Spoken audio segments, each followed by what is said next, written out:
Fokus pada hal yang bisa kamu kendalikan. Hadapi cobaan dengan lapang dada. Bayangkan, kalau kita bisa menjalani hidup tanpa terlalu terjebak oleh emosi atau hal-hal yang di luar kendali kita. Pasti lebih tenang, bukan? Nah, ada sebuah filosofi yang sudah lama ada untuk membantu kita hidup lebih bijak, yaitu stoicisme.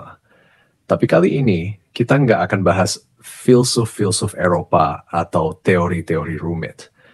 Kita akan ambil inspirasi dari tokoh-tokoh besar Indonesia yang hidup di tengah berbagai tantangan, tapi tetap bisa berpikir jernih dan menghadapi semuanya dengan kepala dingin. Bung Karno, Buya Hamka, Gus Dur, dan banyak tokoh lainnya sudah mengamalkan prinsip-prinsip stoicisme tanpa kita sadari. Mereka bukan hanya berjuang dengan semangat, tapi juga dengan kebijaksanaan yang bisa kita jadikan pelajaran. Jadi, siap untuk menemukan bagaimana filosofi stoik bisa diterapkan dalam kehidupan sehari-hari. Yuk kita mulai. 1. Bung Karno, kendalikan diri sebelum mengubah dunia. Kita mulai dengan proklamator kita, Bung Karno. Dia pernah berkata, barang siapa ingin mutiara harus berani terjun ke lautan yang dalam. Kutipan ini bukan cuma soal keberanian, tapi juga soal keteguhan hati. Bung Karno tahu bahwa perjuangan itu nggak mudah, tapi dia tetap fokus pada hal yang bisa dia kendalikan, semangat rakyat dan visi kemerdekaan. Dalam stoicisme ini disebut dichotomy of control, yaitu membedakan apa yang bisa kita kendalikan dan apa yang enggak. Jadi kalau kamu lagi stres mikirin hal-hal yang nggak pasti, coba deh fokus ke yang bisa kamu atur. Seperti Bung Karno, kita bisa mulai dengan mengendalikan diri sendiri. Tenang menghadapi cobaan hidup. Buya Hamka adalah salah satu contoh nyata bagaimana stoicisme bisa diterapkan dalam kehidupan sehari-hari. Bayangin, dia dipenjara tanpa alasan yang jelas. Tapi alih-alih marah atau menyerah, dia justru menyelesaikan karya besarnya, Tafsir Al-Azhar. Ini mirip banget dengan konsep stoicisme yang disebut amor fati, mencintai takdir apapun yang terjadi.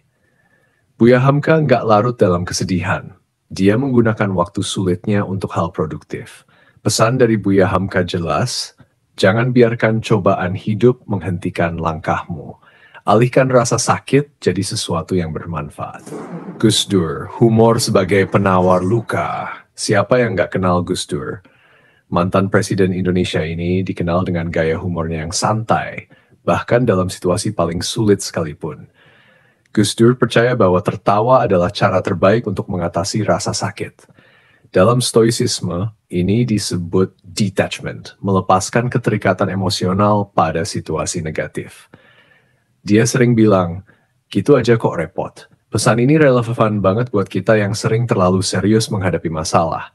Jadi kalau kamu lagi pusing atau kecewa, coba hadapi dengan senyuman. Humor adalah salah satu bentuk kekuatan mental yang nggak boleh kita remehkan. Berani menghadapi ketidakpastian. Tan Malaka adalah salah satu tokoh revolusioner Indonesia yang hidupnya penuh risiko.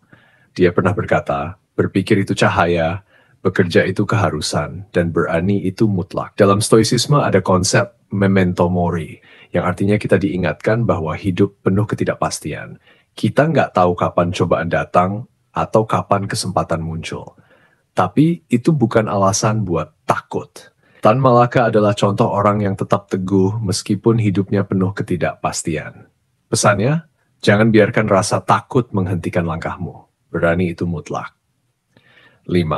R.A. Kartini, kebebasan pikiran sebagai kunci ketenangan. R.A. Kartini dikenal sebagai pelopor emansipasi perempuan di Indonesia. Dalam surat-suratnya, dia sering menulis tentang pentingnya kebebasan berpikir. Dalam stoicisme, kebebasan sejati adalah kebebasan pikiran. Bukan soal fisik, tapi soal bagaimana kita mengendalikan pikiran dan emosi kita sendiri. Kartini hidup di masa di mana perempuan dibatasi oleh tradisi.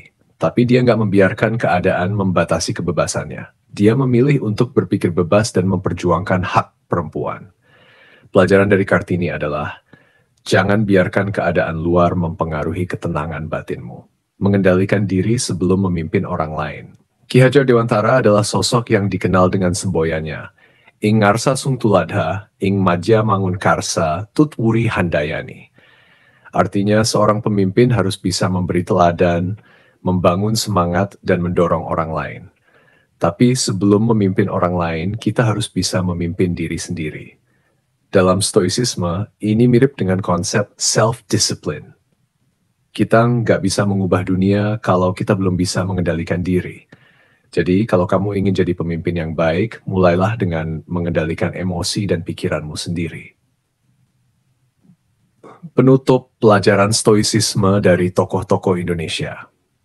Lihat kan? Ternyata banyak tokoh Indonesia yang tanpa disadari menerapkan filosofi stoicisme dalam hidup mereka. Dari Bung Karno yang mengajarkan keteguhan, Buya Hamka yang menghadapi cobaan dengan lapang dada, hingga Gus Dur yang menggunakan humor sebagai obat, semua itu adalah pelajaran berharga buat kita. Jadi, mulai sekarang, coba deh praktikkan prinsip-prinsip ini di kehidupanmu. Fokus pada hal yang bisa kamu kendalikan. Hadapi cobaan dengan lapang dada. Jangan terlalu serius menghadapi hidup. Berani menghadapi ketidakpastian. Jaga kebebasan pikiranmu. Kalau kamu merasa hidup penuh tantangan, ingatlah bahwa kamu nggak sendiri. Bahkan para tokoh besar pun mengalami cobaan yang nggak kalah berat. Tapi mereka tetap bisa bangkit dan memberikan inspirasi buat kita semua. Terima kasih sudah nonton sampai akhir. Kalau kamu suka video ini, jangan lupa like, subscribe, dan nyalain lonceng notifikasinya, biar gak ketinggalan konten terbaru dari Konten Serasi. Dan jangan lupa share video ini ke teman-temanmu yang butuh inspirasi. Sampai ketemu di video berikutnya. Tetap berpikir kritis dan jaga ketenangan batin. Salam dari Konten Serasi.